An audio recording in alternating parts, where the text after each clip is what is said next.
Welcome to Mithuna's kitchen. ఈరోజు మనం చిక్కుడుకాయ బజ్జీ ఎలా చేసుకోవాలో చేసి చూపిస్తాను. కావలసిన పదార్థాలు: చిక్కుడుకాయలు, సాల్ట్, వంట సోడా, వాము, జీలకర్ర, శనగపిండి, బియ్యం పిండి, పచ్చిమిర్చి, అల్లం. ఇప్పుడు మనం చిక్కుడుకాయలని ఇలా శుభ్రం చేసుకోవాలి. ఈ చివర ఇలా లాగాలి, ఇది ఇటు తీయాలి. ఇలా పొడవునే తీసుకుని మధ్యలో పురుగులు అవి ఉన్నాయేమో చూసుకోవాలి. ఇలా ఇది కూడా ఇలా తీసుకోవాలి. ఇలా తీసుకుని మొత్తం అన్నీ తీసుకున్నాక సాల్ట్ వాటర్లో వీటిని మనం ఒక్క పొంగు వచ్చే వరకు ఉడికించుకోవాలి. ఇవన్నీ మొత్తం ఇలా తీసుకోవాలి. మొత్తం తీసుకున్నాక వాటర్ మరుగుతుంది, అందులో కొద్దిగా సాల్ట్ వేసుకోవాలి. సాల్ట్ వేసాక ఇవన్నీ ఇందులో వేసుకోవాలి. చిక్కుడుకాయలు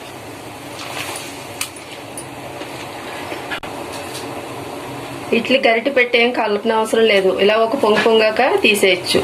ఇడ్లీకి సాల్ట్ అయ్యి కాబట్టి కొంచెం మెత్తగా అవుతుంది, అప్పుడు తీసేసుకోవడమే వేరే ప్లేట్లోకి. 2-3 నిమిషాలు ఉడికితే సరిపోతుంది. ఇప్పుడు ఈ ఉడికిని స్టవ్ కట్టేసుకుని వేరే ప్లేట్లోకి తీసుకుందాం.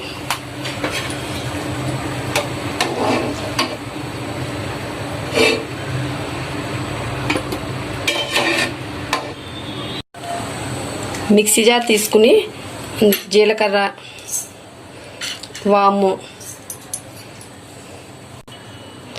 అల్లం ముక్కలు, పచ్చిమిర్చి ఇవన్నీ మెత్తగా పేస్ట్ చేసుకోవాలి. పిండి కలిపేలోపు ప్యాన్ పెట్టుకుని ఆయిల్ పోసుకుని వేడి చేసుకుందాం. ఇలా పట్టుకుంటే సరిపోతుంది మిక్సీ పేస్ట్. ఇప్పుడు బజ్జీ పిండి కలుపుకుందాం. శనగపిండి, బియ్యం పిండి, కొద్దిగా వంట సోడా, సాల్ట్ రుచికి తగినంత, పచ్చిమిర్చి పేస్ట్. ఇప్పుడు ఇదంతా ఒకసారి ఇలా బాగా కలుపుకోవాలి.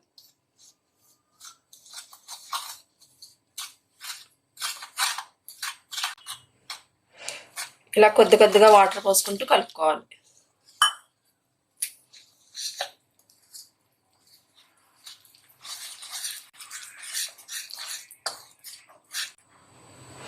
ఉప్పు చూసుకుని సరిపోతే కొంచెం వేసుకోవాలి.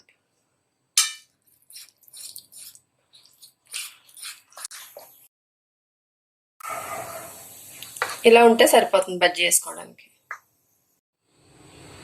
ఆయిల్ వేడెక్కింది, బజ్జీలు వేసుకుందాం.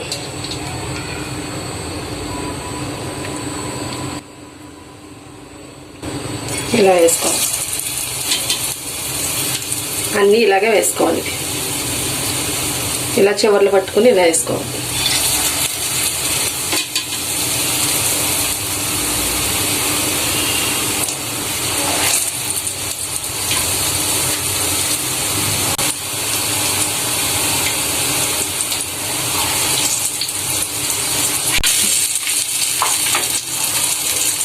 ఇక అటు ఇటు తిప్పుకుంటూ వేసుకోవాలి.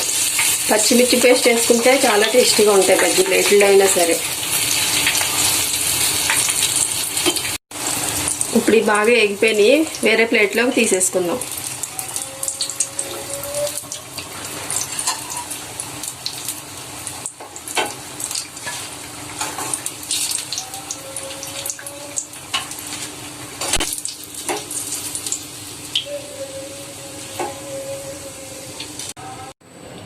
చిక్కుడుకాయ బజ్జీ రెడీ అయింది. చాలా టేస్టీగా ఉంటుంది. పైన కరకరలాడుతూ లోపల సాఫ్ట్గా ఉంటుంది.